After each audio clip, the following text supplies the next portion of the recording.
Hi friends, வாங்க இன்றைக்கி நம்ம கறி குழம்பு எப்படி வைக்கலாம் அப்படின்னு சொல்லிட்டு பார்க்கலாம். நான் ஜஸ்ட்டு சிம்பிளாக வைக்க போகிறேன். பட் இது ட்ரை பண்ணி பாருங்கள், செம்ம டேஸ்ட்டாக இருக்கும்.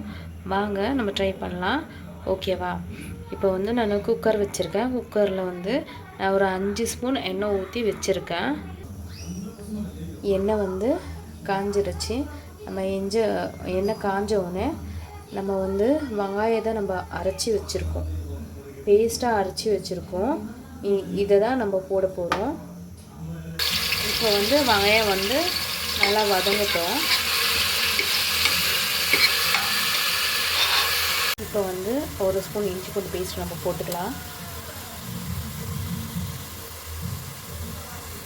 நம்ம இஞ்சி பூண்டு பேஸ்ட்டு போட்ட உடனே நல்லா ஒரு 5 நிமிஷத்துக்கு நம்ம நல்லா அந்த ஸ்மெல்லெல்லாம் போகிற மட்டும் நம்ம நல்லா வதக்கிக்கலாம். பாருங்கள், இந்த அளவுக்கு நல்லா வதங்கின பிறகு நான் ஒரு 2 தக்காளியை அரைச்சி மிக்சியில் அரைச்சி நான் வச்சுருக்கேன். 2 தக்காளியும் ஒரு பெருசு 2 தக்காளியை எடுத்து நான் அரைச்சி வச்சுருக்கேன். இப்போ வந்து நான் ஊற்றுறேன். ஊற்றிட்ட பிறகு இது நல்லா வதங்கட்டும். தக்காளி ஸ்மெல்லெல்லாம் போட்டோம், அது மட்டும் நம்ம நல்லா வதக்கிக்கலாம். பாருங்கள், தக்காளி வந்து நல்லா கொதிக்குது. அது ரா ஸ்மெல்லெல்லாம் போகிற வரைக்கும் நம்ம நல்லா கொதிக்க விட்டுக்கலாம். அதுக்கப்புறம் வந்து நான் ஒரு மீடியம் சைஸு தேங்காவை எடுத்து நான் ஆட்டி வச்சுருக்கேன். அந்த தேங்காய் பேஸ்ட்டை வந்து நம்ம ஊற்றிக்கலாம். நம்ம தேங்காய் பேஸ்ட்டை நல்லா ஊற்றி நல்லா கலரிக்கலாம். கலரின பிறகு நல்லா கொதிக்கட்டும். ஒரு 5 நிமிஷத்துக்கு நம்ம நல்லா இதை கொதிக்க விடலாம்.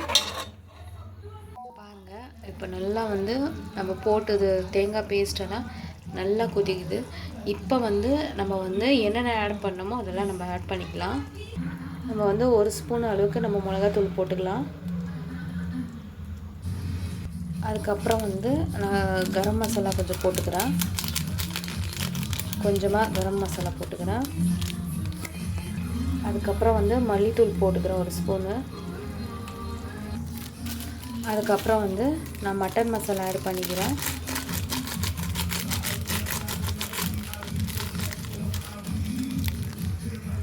இப்போ வந்து நம்ம வந்து நல்லா மிக்ஸ் பண்ணி விட்டுக்கலாம். நல்லா மிக்ஸ் பண்ணி ஒரு 2 நிமிஷம் இதெல்லாம் நல்லா சேர்ந்து நல்லா கொதிக்கட்டும். பாருங்கள், நல்லா கொதிக்குது. அதுக்கப்புறம் வந்து நம்ம உப்பை ஆட் பண்ணிக்கலாம். தேவையான அளவுக்கு நம்ம உப்பு ஆட் பண்ணிக்கலாம். கொதித்த பிறகு நான் ஒரு 1/2 kg அளவுக்கு நான் மட்டன் எடுத்து வச்சுருக்கேன். அந்த மட்டன் வந்து நான் கழுவி மஞ்சள்தூள் போட்டு நான் வச்சுருக்கேன். இப்போ வந்து நம்ம வந்து இந்த மட்டனை இந்த குழம்புல சேர்த்து நல்லா கலரிக்கலாம். நல்லா ஃபுல்லு எல்லாமே மசாலாலாம் நல்லா சேருட்டு.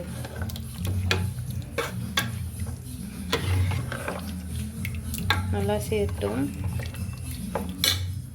இப்போ வந்து இந்த மட்டனை வந்து நல்லா வேக வைக்கணும் இல்லைங்களா? குக்கரில் போட்டு நல்லா வேக வைக்கணும். இதுக்கு தேவையான அளவுக்கு நம்ம கொஞ்சமாக தண்ணி சேர்த்துக்கலாம். ஏன்னா நம்ம வந்து இதில் தேங்காய் பேஸ்ட் ஆட் பண்ணியிருக்கோம். ஸோ வந்து கொழும்பு வந்து கொஞ்சம் கெட்டியாக வரும். ஸோ நான் வந்து கொஞ்சம் கொழும்பாக வைக்கலாம் அப்படின்ட்டு இருக்கேன். ஸோ நான் வந்து இந்த அளவுக்கு நான் தண்ணி ஊற்றிருக்கேன். பாருங்கள். ஸோ இப்போ வந்து நம்ம ஃபுல்லாக ரெடி பண்ணிட்டோம். இப்போ வந்து கொஞ்சமாக நம்ம கருவேப்பிலை நம்ம மேலே தூவி விட்டுக்கலாம். ஸோ இப்போ வந்து நம்ம நல்லா தூவி விட்டுக்கணும். இப்போ வந்து நம்ம குக்கரை மூடி வைக்கலாம். ஸோ இப்போ வந்து நம்ம குக்கரை மூடி விட்டுட்டோம். இப்போ மூடி விட்ட பிறகு நம்ம வந்து விசில் போட்டுக்கலாம். விசில் போட்ட பிறகு நம்ம ஒரு 5 விசில் விட்டு நம்ம எடுத்து பார்க்கலாம். ஓகேவா? விசில் விட்டு நான் எடுத்துட்டேன். பாருங்கள், கறி குழம்பு நல்லா கொதிக்குது. நல்லா வெந்த பிறகு ஒரு 5 நிமிஷம் நம்ம கொதிக்க விடலாம். கொதிக்க விட்டோம்னா நம்ம கொத்தமல்லி கொஞ்சம் தூவிக்கலாம்.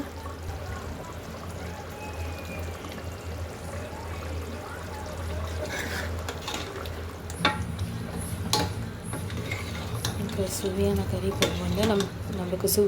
குழம்பு வந்து நம்மளுக்கு ரெடி ஆகிடுச்சு. ட்ரை பண்ணி பாருங்கள். கண்டிப்பாக செம்ம டேஸ்ட்டாக இருக்கும். ட்ரை பண்ணி பார்த்துட்டு எப்படி இருக்குன்னு சொல்லுங்கள்.